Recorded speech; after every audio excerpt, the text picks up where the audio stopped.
Hello and welcome to the latest episode of Mayor Brown's video series at the Crossroads, CFTC and DOJ Enforcement. My name is Matt Kluchenek, a partner at Mayor Brown. I'm joined again this week by my partner, Glen Kopp, former federal prosecutor out of the Southern District of New York. And as many of you know, our goal each week is to bring to you an interesting topic involving CFTC and DOJ enforcement. Today, we're going to focus on some comments, an announcement, and a really significant announcement by the Deputy Attorney General, Lisa Monaco, a week ago regarding significant policy changes in terms of corporate criminal enforcement. Glenn, turn it over to you to kick things off, please. Thanks, Matt. So that's right. Deputy Attorney General Lisa Monaco made an announcement last week about significant corporate enforcement policy changes for DOJ. The announcement coincided with sort of a publicity tour of sorts by DOJ leadership, in which they sort of started to focus their publicity or focus their announcements on an increase in focus on corporate enforcement and white collar prosecutions. So you had, leading up to Deputy Attorney General Monaco's announcement, you had discussions and speeches involving talk about a surge in resources for white collar crime, including the addition of a new FBI group within the DOJ fraud unit. So really ramping up the heat in the corporate enforcement space. And so the three key policy changes that Deputy Attorney General Monaco announced were the following. One was a policy about the consideration of prior misconduct for a corporate entity in considerations when prosecutors are deciding on how to handle corporate enforcement. Second is the approach to the application of monitorships as part of a corporate resolution. And then third is the consideration of misconduct by individuals during the course of the efforts by a corporation to cooperate with DOJ. Great, Glenn. So let's tackle the first one, prior misconduct, right? It used to be a relatively narrow focus, at least for a period of time here, on the entity engaged in the alleged wrongdoing. And, through this change in philosophy and policy announcements, that has been broadened significantly, right? Yeah, Matt, and I think the word that Deputy Attorney General Monaco used was they want prosecutors to take a holistic approach to considering prior misconduct by a company. And another way to put that is a broad approach and take a wide lens at corporate misconduct.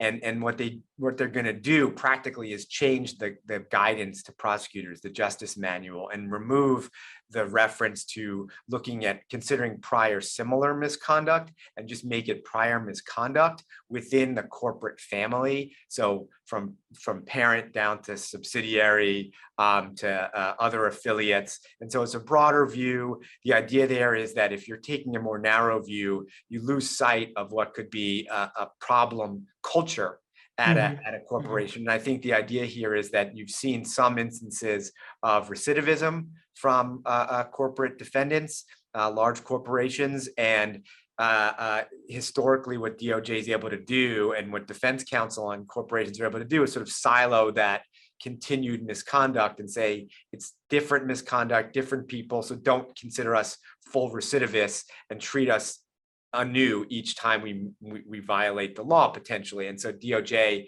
is trying to change that a bit. And so if we take just really briefly here an example of your global, say, commodities conglomerate, and it's got a hedging or a trading operation, that's its own entity. It might be a wholly owned sub, an affiliate. There's alleged wrongdoing. You're negotiating a DPA, a deferred prosecution agreement. And as opposed to, again, historically really focusing on that particular entity's history, persons associated with it. Now you're going beyond that, right? You're looking at affiliates, and not just affiliates that may have engaged in wrongful commodities related conduct, but maybe it's securities related, maybe it's FCPA, maybe it's in Tokyo over here, and it's in London over here, and New York over here, whatever the case may be. So just significantly increases, enlarges the focus of that task. Absolutely, Matt. I mean, I think you hit the nail on the head and described realistic situations that companies and counsel are going to encounter when they're doing internal investigations and ultimately engaging with DOJ. There's a lot of traps there that have been set, and it's going to take a lot of effort and care in terms of presenting those investigation results and making arguments to DOJ. Great. Okay, let's go to point number 2, monitorships. I mean, do you think it's too much to say, Glenn, if you're not effectively your own monitor, one will be appointed for you? Matt, it's not exactly right, but pretty close. I think you have to think of it that way. Actually, I want to take that back. I think you do have to think about it that way, because now you're entering a time when DOJ is going to be thinking more about not clearly a presumption, but definitely the idea that monitorships are not discounted, or monitorships are not going to be the exception. They may end up being the rule.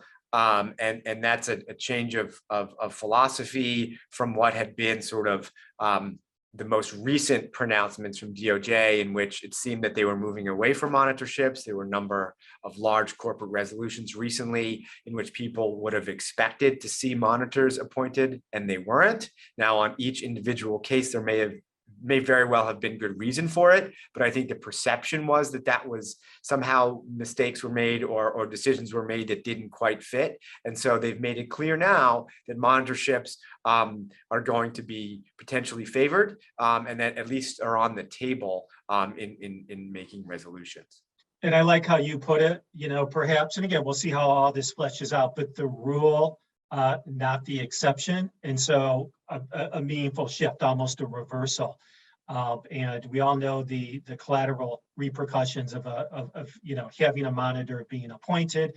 It's always a big issue, much negotiated. And so now DOJ has some additional leverage.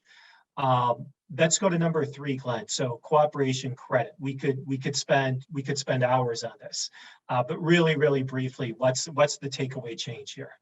Takeaway change here is a return back to the Yates memo period approach by DOJ, requiring that for corporations to get any cooperation credit, they've got to provide DOJ with information about all individuals involved in the misconduct under investigation.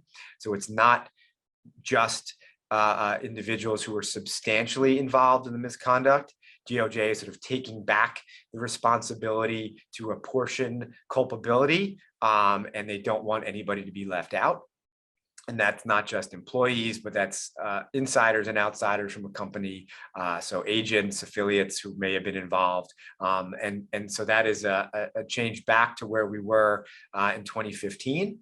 And again, puts a lot of pressure on a company during investigation to provide as much information about all individuals, big and small, very culpable in your mind and not so culpable in the company's mind. But DOJ wants to make those determinations themselves. And so the company's got to provide a full set of information about all the individuals.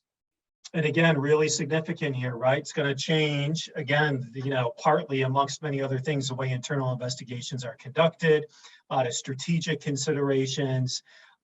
So there's a lot more to be said about this, and of course, written about this. And I'm sure Glenn and I will return in future episodes to talk about various aspects of the policy changes, including what we're seeing in the context of investigations with the DOJ.